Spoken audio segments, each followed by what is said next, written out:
The owner of Smart for Life, Dr. Sassan Malavi. Doctor, give me the rules. I got a bad case of love pills gonna kill my heel. I got a bad case of love you.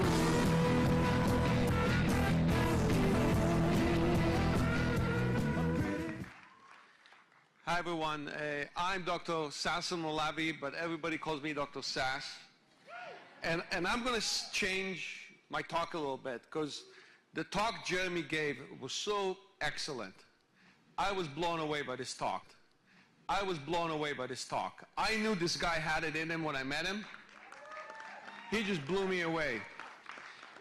So I'm going to start by telling you a little bit about myself and about into World and Helo. So I started off as an emergency room doctor. I'm an MD. I worked in an emergency room. And right away, when they started talking to me about Helo, I thought, wouldn't it be great if all those patients that showed up in my emergency room, dead on arrival, without a pulse, and without not breathing, and the ambulance driver just said, we found them in the street, here it is. Wouldn't it be beautiful if they had a device that would tell us what was the cardiac rhythm 2-3 hours, 3-4 days before they showed up in my ER? Did they have some kind of arrhythmia? Was the potassium high? How many more people could we save if they were wearing that device, if they showed up in my emergency room and they couldn't talk because they were unconscious, but I would take the device, I'd plug it into some kind of a monitor and get all this data, what we call big data these days.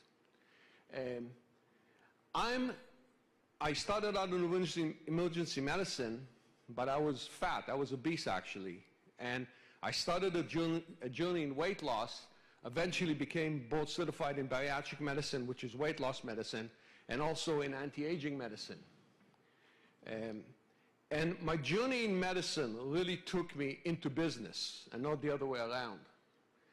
I started a company called Smart for Life, where we produce healthy products that are low in sugar, high in protein, high in fiber, and we've been doing very well with that line.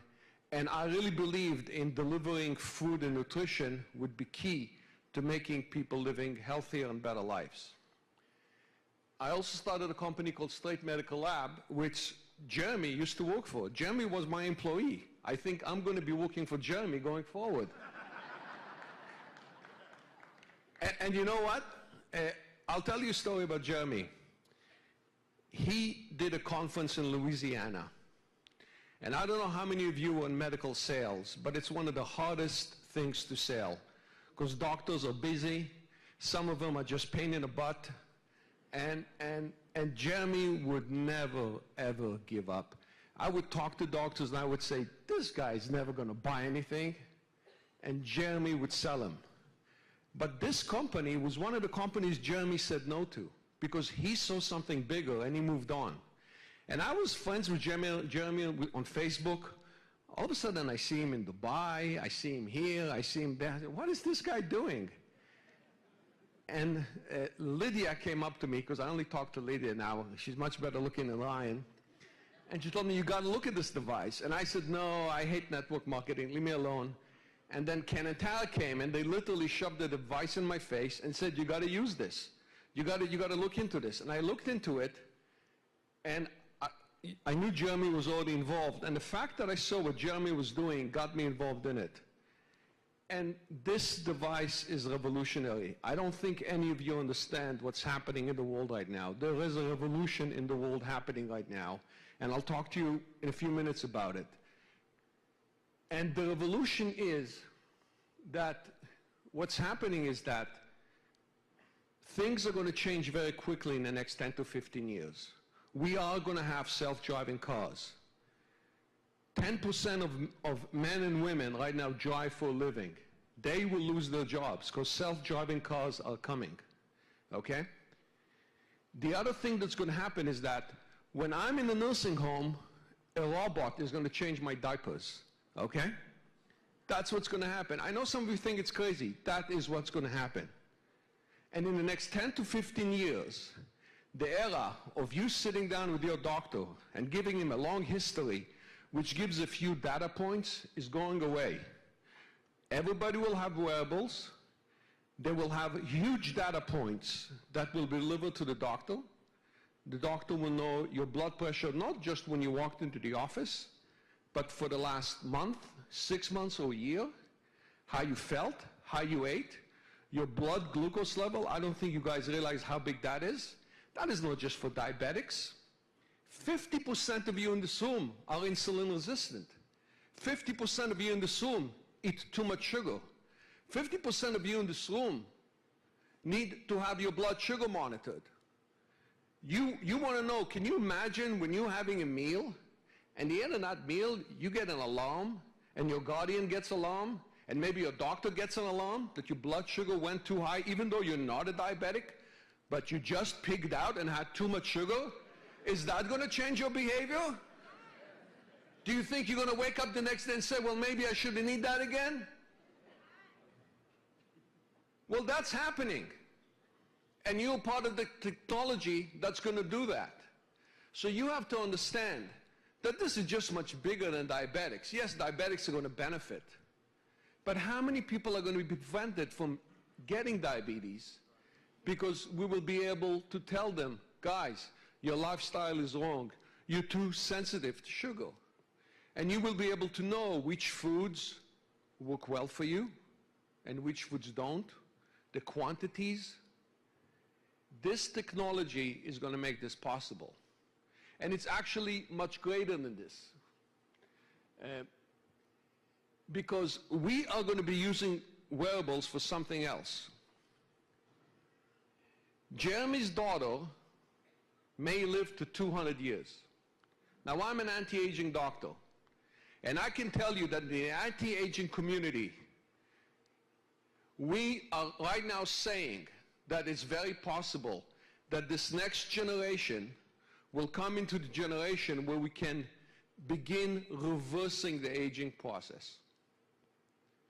It's there. In fact, me, Ken, and Tara, one of our consult, Dr. Klatz, was one of the heads of the Anti-Aging Association, and he told us that he reversed his mother's age with new technology by 10 to 15 years in a one-year period. And he had the biomarkers to do it. So you think this is not tied in to that technology? This technology is tied into anti-aging, because if I can know your blood sugar, if I can know your toxins, if I can know your hormones, and I can know what you're being exposed to, if I can know your mood, if I can know your free radicals, and there are already sensors out there that measure free radicals that are going to be added to this technology as we go forward, we will be able to use nutrition, good medicine, cancer prevention, lifestyle changes, and wearable technology to take this generation, my son's generation, and Jeremy's daughter's generation, and don't be surprised if they will live till 200 years. It's coming, folks. All right? And I can tell you that when you go to anti-aging conferences, they don't talk about it like something far away in the future. They talk about it something that's happening in the next 10 to 15 years. Cancer is being beaten. Heart disease is being beaten. All those diseases are related to lifestyle. This device is the best lifestyle intervention tool I've ever seen, by far. This is it, and I'll tell you a few stories in a few minutes. So, you know, people are using wearables, you know, this is the typical things that you see. But really, it can be used for a lot more. And let me tell you why Helo is completely different from all the other devices. I got excited on the Helo device because of the Guardian and the SOS function. Because I bought a Fitbit when it came out. I wore it for 3 days and I stopped wearing it. I bought an Apple Watch when it came out. I wore it for a little while, then I stopped wearing it. I'm still wearing my Helo. This is the 3rd week. And I hate wearing anything on my wrist. I don't wear a wedding band. I don't wear anything. I hate it. The reason is that it has that SOS function. It has the Guardian function. And I say, God forbid if something goes wrong and I have this with me. And I know the future. And I know that I myself suffer from blood pressure that goes up when I'm stressed out. And my blood pressure does go up when I'm stressed out, and I've realized that I need to relax some more. And white coat syndrome, the thing that Jeremy talks about that he had when he went to his doctor, we have 25% of people who take blood pressure medication today don't really need to be on blood pressure medication. They have white coat syndrome. They have, now there is a machine, it's called a 24-hour blood pressure monitor. You can put it on a patient, Medicare pays you $200 to do the test, and I do it, I prescribe it sometimes. I have a patient who comes in, he's very nervous, he has high blood pressure, his EKG is normal, we do cardiac echo, it's normal. I send him out for a 24-hour blood pressure monitor. It's a machine that they wear, it's like a Holter monitor, there's a little box, it takes the blood pressure every half hour or so, and then it gives you a report. And if the blood pressure is normal when they were away, then you can take them off the drugs. How many doctors do that test? Very few. You know why? They want to deal with the paperwork. The patients sometimes don't like having the machine on for 24 hours. This is easy. This is the best 24-hour blood pressure monitor that I've ever seen, and Medicare does not have to pay $200 every shot for it. So this is revolutionary. One of the biggest things that's going to happen right now is electronic medical records and wearable technology are going to come together. I bet you that in the next year or two, this company is going to link up to an electronic medical record. So when you come to the office or you can download it at home, your doctor can get a lot of data about you right in your medical chart. And let me tell you why big data is so important. And I want to explain big data to you because I don't think people understand what big data is. There's two types of big data. Big data for an individual. So when you go to a doctor, he measures your blood pressure, has an EKG, maybe does 50 different blood tests on you, right? And maybe a few other parameters. So there are 70 data points. Your hemoglobin, your cholesterol, just you can add them, 70 data points. Do you know how many data points are really in your body? Do you know how many different measurements we have to do in order to find out the health of an individual? Somewhere in the range of 1,000 to 10,000. No doctor brain can process all that information, ever. This is going to have to go to artificial intelligence, and the data points that are coming are going to have to come from a wearable device. And don't be surprised if these devices get a lot more sophisticated with something maybe embedded in the skin that transmits out, that measures much more sophisticated measurements. Those data points have to be delivered to the doctor so that the doctor understands all this information and gets a very simple summary based on these thousands of data points. So that's one type of big data from an individual. Then there's big data from a big community. Imagine a city all of a sudden has a flu epidemic. Well, if we're collecting data that is HIPAA compliant, meaning we're not collecting the patient's name and information, we'll find out that all of a sudden 15% of the population has developed a fever. Well, that's an alarm. We will know that a flu epidemic is beginning before it ever begins. This also can help us in other diseases, where you have a whole bunch of people who can give you early signals on something happening in the population, a certain poison, a certain toxin, anxiety, if there's some issues in the population as well. So we know that these devices are here to stay, period. All right? If you think this is a fad, it's not.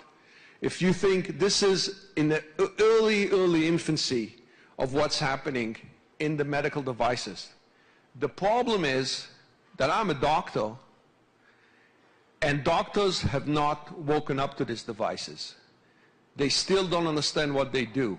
You sitting in this room obviously have. So you're ahead of the game, and you really are pioneers. This device that you are wearing right now and talking about should really be on everybody's wrist in this country in the next 5 years. because those data points are so important, and you will make it happen.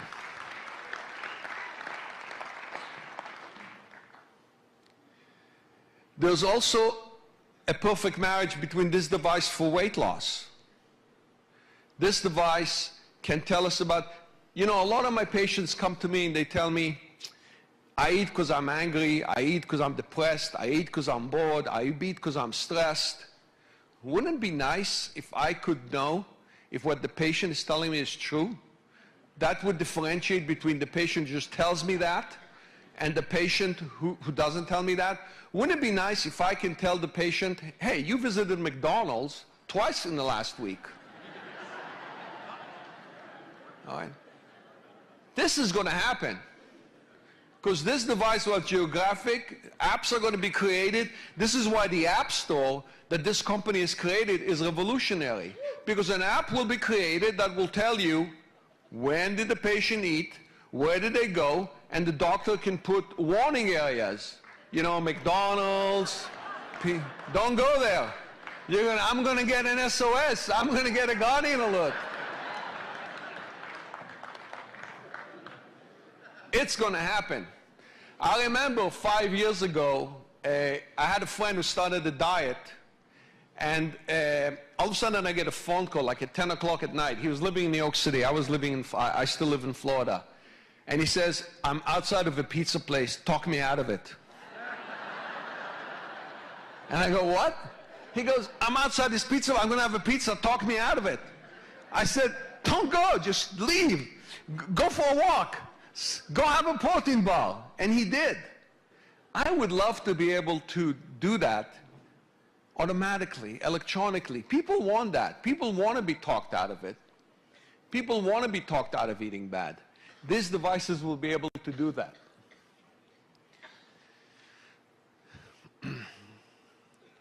The other thing that you have to understand is that patients want to take back their health. And the reason patients want to take back their health is because medicine has gotten so sophisticated and medicine has become so patient-driven, meaning that we know that if you don't smoke, if you don't drink too much alcohol, if you eat correctly, if you exercise, if you keep your weight down, we know that those are the things that really lead to longevity. These are all things that only the patient can do. You can come to my office every day, and if you don't do those things, you're not going to have a healthy life. But patients get busy, right? We all have a busy life. We all of a sudden are looking up, it's 4 o'clock already. But a device that can give us feedback, that can give us data. We know, medical studies have already shown that feedback devices make a big difference in patients' life. And feedback devices work. This is a feedback device, okay? It can give you feedback every minute. It can give you feedback every hour. You can look at it at the end of the day. I look at my screen about 3 or 4 times a day. Feedback devices work, period. Helo is a feedback device as well. Feedback devices also make you a better person. We all talk about survival of the fittest, right? We all talk about genes. You want to pass your children better genes. You come with better genes. You have better chances of surviving. But there's another thinking in medicine as well, that technology can actually make your children live longer, healthier, and be more competitive than the people competing against them. I want to pass my children good genes, and I hope I got those from my grandparents and parents, and I can't control that. But if I can get my son and daughters to wear these devices and, in fact, improve their health, build better habits, live longer, and when you eat better, you think better, you have more energy, you have a higher chance of being successful, you're going to do better on tests. Do you think that an 11-year-old who's wearing this device, who's eating better and exercising and being healthier, is going to do better at school than somebody who doesn't have the device? I think so. People have to understand that we're in a competitive world right now. And it's a lot more than just genes. It's the technology you use. It's what you wear, how you feel. And if we want to pass on good genes to our children, we can also pass them good technology. This is the best gift I can give my son and daughter. Beside the SOS and Guardian function, I can teach them to get some feedback, to look at it, to see their numbers. This is survival of the fittest, and this will help you be fitter. It's just a fact of life. Maybe it's callous to say, but it's just a fact of life.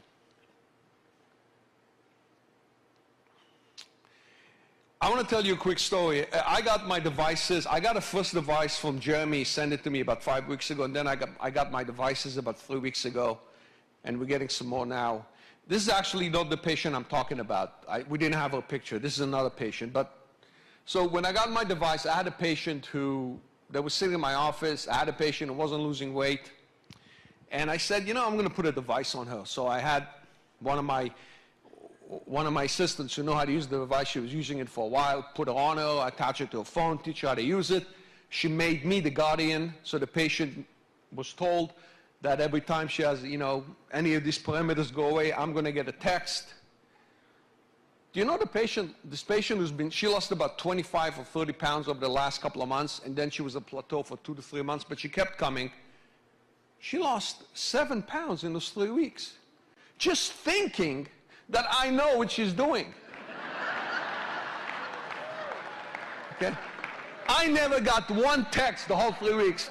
In fact, I forgot she had the device. So the fact that I'm getting a lot more. In fact, I got 5 to the office. They just arrived the other day. We put it on a few of the people at the reception. If the patient knows that information is being transmitted back to the doctor, do you think that's going to change behavior? If your son and daughter know that information is being transmitted back to you, and they agree, do you think that's going to change their behavior? I think that this patient really, and she was the only one I put it on so far, because I didn't really want to put it on because we didn't have limited devices. But I know that if we put it on 10 patients, 7 to 8 will be successful, which in medicine is a very high success rate. The FDA just wants a 20% difference between a placebo and a non-placebo drugs. So if we can show 70%, they'll be very happy.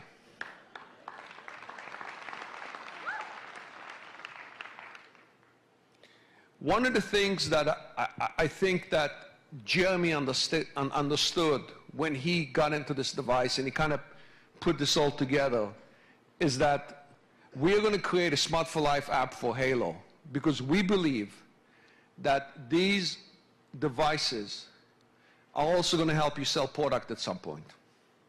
So other companies who are selling products right now, nutritional products, are not going to stand a chance against us, because not only will we be able to sell the products through the different portals and the different app stores that are going to be there, but we will sell them based on data.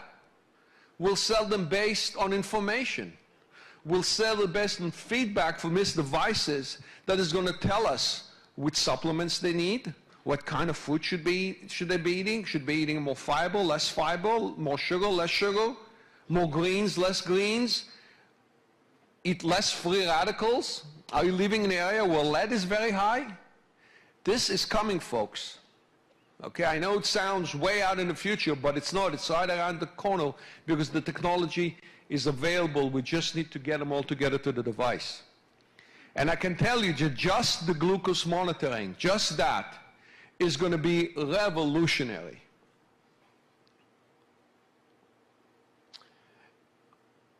I want to do a quick service message here. How many of you have a family doctor? How many of you go see a doctor once a year? All right, well,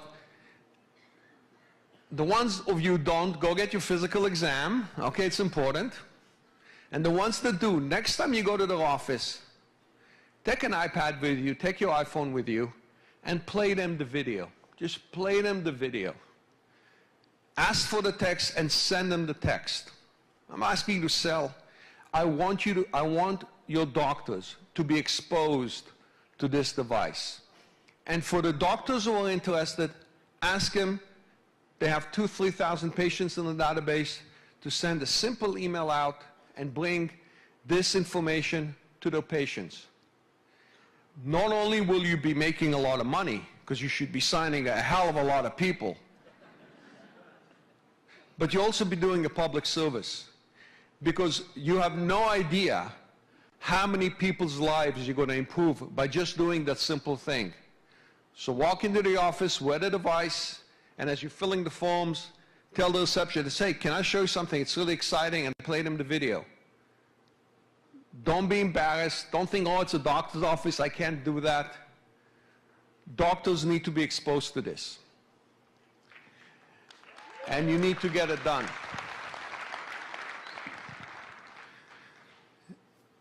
I just want to add one other point. I want to make sure they didn't miss anything.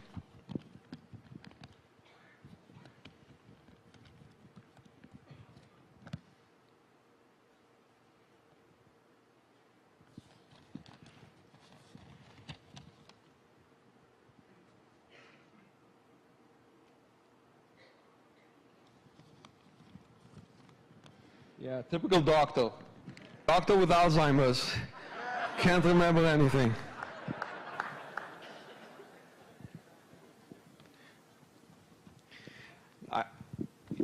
So, in closing, I want to thank Jeremy for introducing me. I really want to thank him and all our staff to what we are. I want to add that I really didn't need to do this. The company is very successful. I live on the water. I had a 50-foot boat. I sold it because nobody ever used it. It was like a pit and it was like a hole in the water. But anyways, I'm here because I believe that this is the greatest opportunity I've ever seen, period. Period. And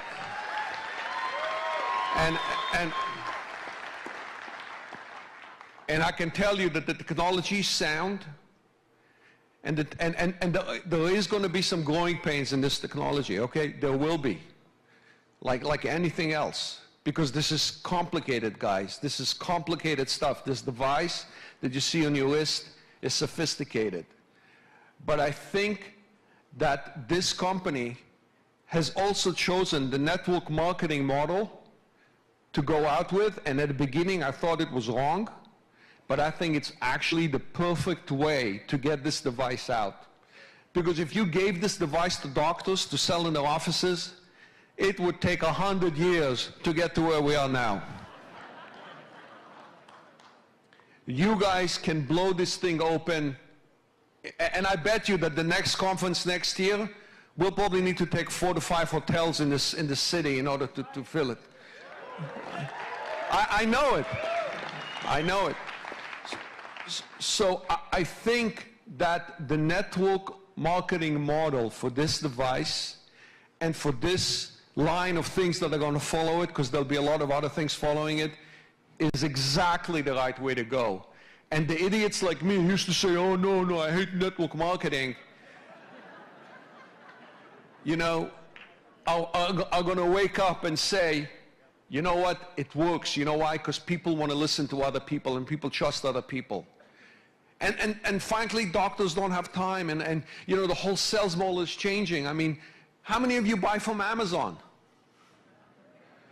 What's happening to retail?